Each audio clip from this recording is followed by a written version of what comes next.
মেয়েদের বিশ্বকাপ আয়োজন করতে চায় জিম্বাবুয়ে। হ্যাঁ বন্ধুরা, আয়োজক স্তব্ধ অনুসারে এবার নারী টি-20 বিশ্বকাপ আয়োজন করার কথা বাংলাদেশের। অনবর্তী সরকার ও বাংলাদেশ ক্রিকেট বোর্ড বিসিবি সেই লক্ষ্যই কাজ করছে, কিন্তু শেখ হাসিনা সরকারের পতনের প্রেক্ষাপটে বিকল্প ভিন্নর কথা ভাবছে ক্রিকেটের নিয়ন্ত্রণ সংস্থা আইসিসি। এসএসপিএন ক্রিক ইনফোর খবরে বলা হয়েছে, 2024-এর নারী টি-20 বিশ্বকাপ আয়োজন করতে আগ্রহী জিম্বাবুয়ে। এছাড়া বিকল্প ভিন্ন হিসেবে আলোচনায় আছে সংযুক্ত আরব আমিরাতের নামও। 20 আগস্ট আইসিসি বোর্ডে ভিন্ন নিয়ে সিদ্ধান্ত চূড়ান্ত হওয়ার কথা রয়েছে।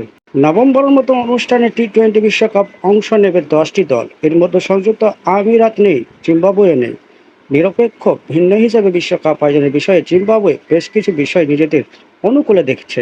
2018 ও 2023 সালে বিশ্বকাপের বাছাই পর্ব আয়োজন করছে দেশটি। সানডে 2026 যুব বিশ্বকাপ এবং 2027 ওয়ানডে বিশ্বকাপের অন্যতম আয়োজক তারা।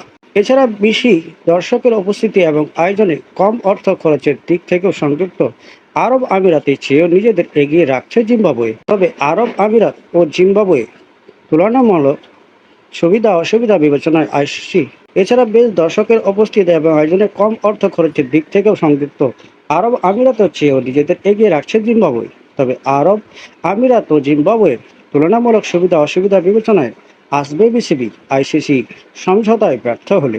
অনবর্তী সরকারের ক্রীড়া বিষয়ক উপদেষ্টা আসিফ মাহমুদ বাংলাদেশের টি-20 বিশ্বকাপের ভিন্ন হিসেবে টিকে থাকতে বলে আশা প্রকাশ করছেন। বিসিবি আইসিসির কাছে চূড়ান্ত সিদ্ধান্তের জন্য বাড়তি সময় নিয়েছে, যা মঙ্গলবার শেষ হতে চলেছে।